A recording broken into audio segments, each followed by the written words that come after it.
Hello everyone, Jake Fox84 here, and welcome back to another Update Dissect. Today we'll be dissecting Foxhole Point 2. Now this update dropped throughout yesterday. Slowly but steadily there was some messes up, but alas they did it. We're updated, all that good stuff.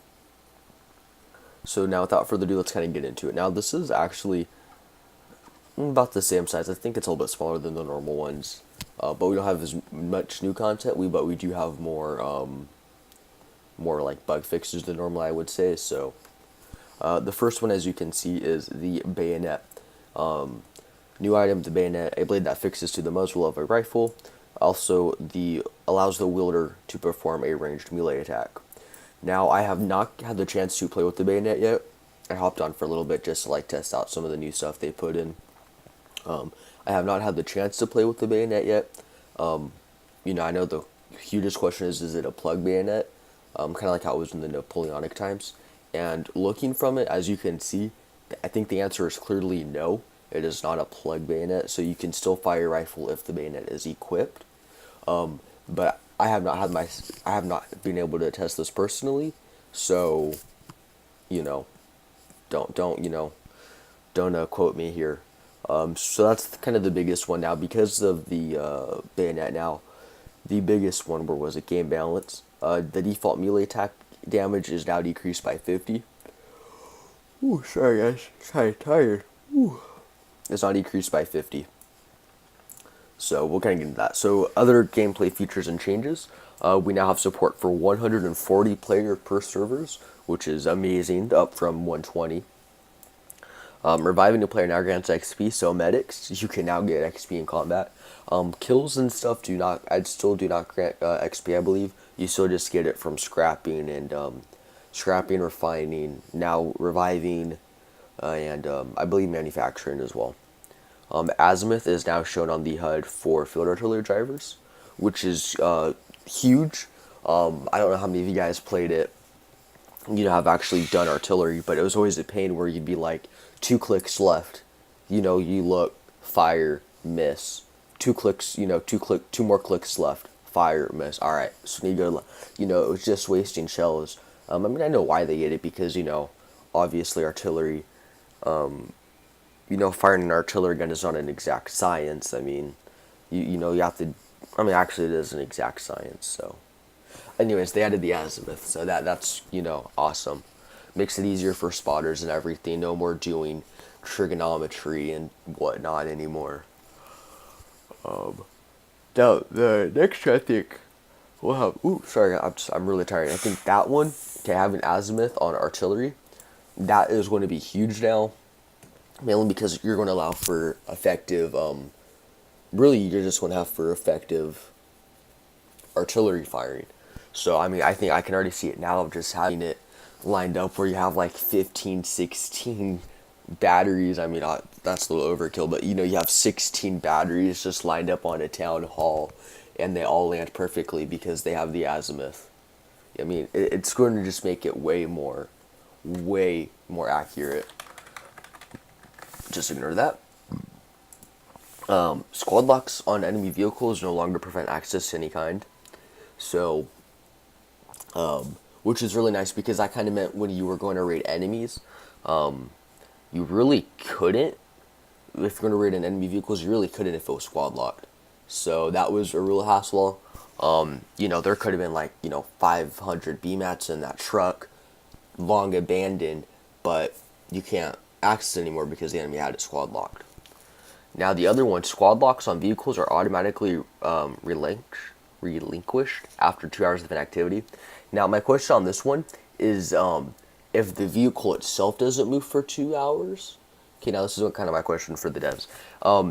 Is it the vehicle itself that, if it doesn't move, or if the squad isn't online for 2 hours? What are we defining as the inactivity here? That would be my biggest question. But basically now what this means is you no longer have, just tons and tons of trucks just sitting around doing nothing. Now there is an actual ability to, to actually access these vehicles without having to use a wrench anymore. Now, will they still be locked? I believe so. Okay, if they're locked or not, I don't know. but they'll just no longer be squad locked. So the kind of some not huge game, like in terms of content, but actually like how the game will be played. The last three especially are huge, and I think honestly though support for 140 player servers, that's going to completely change how wars are going to be played, because now there's an extra 10 men you have to worry about. Now granted you have an extra 10 men, but it's still going to be a little. It's going to be different. The map's going to feel just a little bit more crowded, almost like I feel like it should be.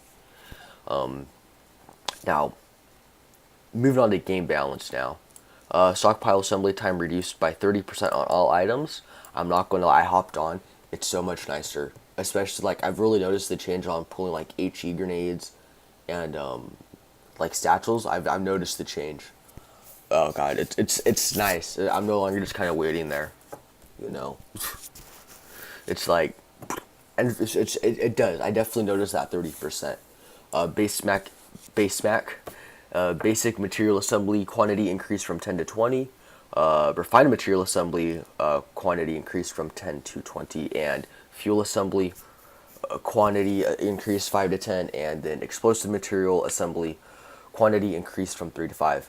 Now, this was something I think it shows that the devs, they listened to the community. They saw that we liked the would like it to get pulled more, and they answered. And I'm really glad, because now not only for all the materials do you get to be able to pull them quicker, you also get to pull them. You also pull more out. Now it was really hassle because you'd have to pull 10, and it takes you like I think it took you like 10 seconds before. It wasn't quick. You click there, wait, check back. It would take you a while, and so a lot of people just wouldn't stockpile them in chests. But I think now that we're able to pull 20 and that 30% increase, I definitely think you'll see BMATs be placed in town halls even more. As we already covered, default melee attacks damage increased by 50%, and probably the most controversial thing since the introduction of sulfur, friendly fire attacks on outpost. Now this is kind of going to be real huge, and I know why they're doing it. Friendly fire, it should be a thing, but here's why I disagree with it. I think they covered this last night in the community stream too. One of my friends gave me like a quick recap of what happened. I was like, okay, cool. But yeah, so friendly fire effects on outpost. Here's why I don't like it. Griefers and trolls. I mean, you're always going to have them, but if you have a very, vital FOB, and some guy gets pissed, he can just blow it up. If that has, all the supplies you need, I mean, granted, yeah, you can rebuild it, but you lose all those supplies. It hurts the war effort in that area, and it can even trickle down to the whole front.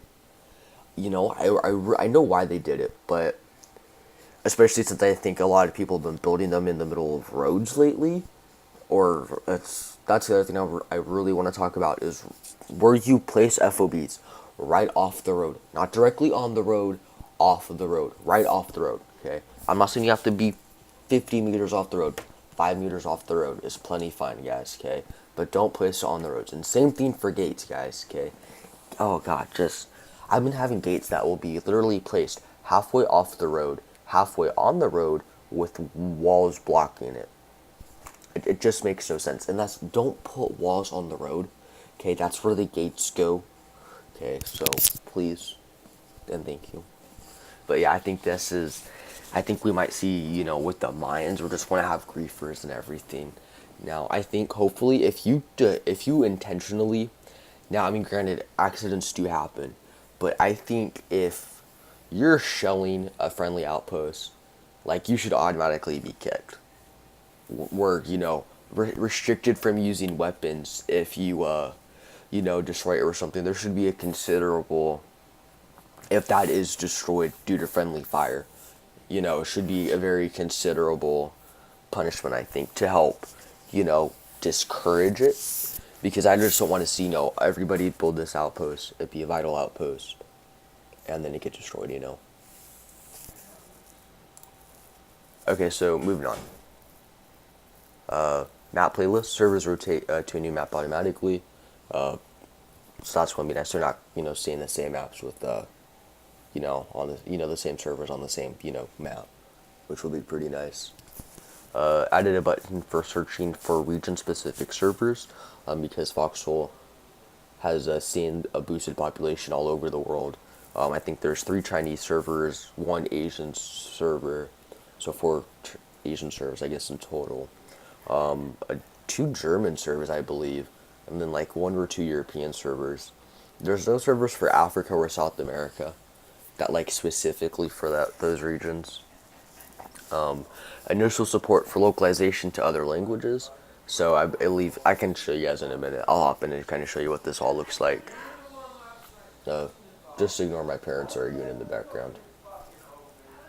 I'll be right back. I'm gonna close my door. Just yeah.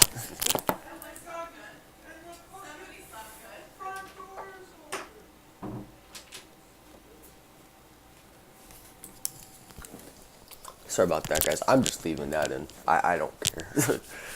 Initial support for localization to other servers. So I'll show you guys all these other changes because it does affect the UI. Server browser now sorts by type, so community versus official. Support for partial community servers. Prompt is shown before joining a server queue. Support changing 0.0.0x versions, numbers, and builds without breaking compatibility with the server. Welcome message is now showed in chat window upon entering a server. Reprimanding player no longer shows up in notification. Major bug fixes. Players no longer get second foxholes when they are upgraded or when they exit points are blocked. I really do like that. That was a bug that's been in that since the pre-alpha. So I'm finally glad to see that get kind of, bye-bye. Tech parts can no longer be gathered if inventory is full for base resource. So you can no longer use the tech glitch for the most part from the sounds of it. So I'm really, glad to see that fixed. Stockpile assembly no longer behaves erratically when under poor network conditions. Fixes issue that causes items to be lost when double clicking, and fixes exploit that allows items to be duplicated. Glad to see that exploit be fixed and removed. Very nice to see. And then, although it would be kind of nice, you're having bad lag, and all of a sudden you have 15 HMGs when you only started off with 1. That'd be pretty nice. The medical lab near the well on Endless Shore is now accessible with the construction vehicle. I don't know. I never defended the well, so. Factory order queue no longer gets stuck after the server recovers from an unexpected crash. So that's it. So basically, it would at the server crash, it just wouldn't build no more, and it'd kind of be useless and just sit there. Squad locks are properly restored after the server recovers from an unexpected crash. War correspondent now consistently reports the end results of a war. Whew. Back button is no longer stuck after dismissing the server password dialog pop-up. And the shotgun equip animation is no longer excessively slow. A lot of major bug fixes this week. Ooh, gosh. Alright, guys. Like a lot. So here, I'm going to go ahead. I'm going to hop in Foxhole here. And I'm going to go over the, new changes. Come on, Foxhole. I know you want to do it. You got the hiccup. Sorry, guys. Oh, God. Come on. Alright. See, I'm just,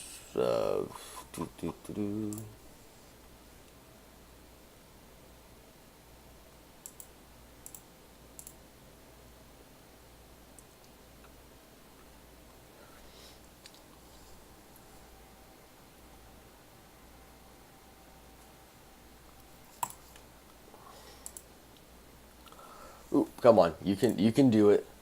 There we go. Alright, so the localization for the language, so German.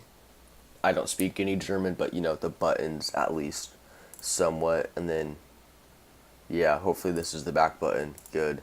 Chinese. Don't ask me if it's Mandarin or Cantonese. I don't know. Hopefully you know, because I don't. And then play. And then if you go into servers, come on, you can do it. There you go. you can see it says official or community. I think this might be a mistake for ta.net. If I remember, like I just saw on like 10, okay, I was on like 15, 20 minutes ago before I was recording this, and this came up as community, so I believe that might be a bug. And then CSTG community, FCL, we got a server, guys. Yeah, so I'm really happy. It is password locked though. You know, you can see community, and then you can go down to regions. So all regions, Europe. You got 3 servers for Europe, 2 servers for Germany, I believe. Yeah, and then one. I think it's 4 for China. Four servers for China. Oops, excuse me. Now granted, it doesn't say like Australia. That's not showing up. Turkey, Asia, Russia. I mean, honestly, I think if it's like, it should be generalized, you know, and then obviously you have the 2 Germany servers. So my suggestion would be for Europe, you know, Germany and Russia should be popping up in here. Okay, well, Germany's pops up right here, so. But I'm just saying, like, for Europe, it should, you know, do that. Because there's not that many European servers. And then same for, instead of China, it should be Asia. And you should have the Chinese servers, the Asian servers, and then even the Aussie servers. Because, I mean, granted, even the Aussie is part of Oceania. It's still, I mean, saves us a tab. And then also, I guess before that would get stuck or something, I don't know. And then, so yeah, that would be all the changes. Although I think player profiles got reset because I had a huge nice subscription, and I think the medals got reset too or something. So, yes, sirree. Is there anything else I wanted to cover real quick? I'm just going back over the change log. So yeah, here, let me, whoa. I'm just going to apply, no. Hold on, let me, yeah,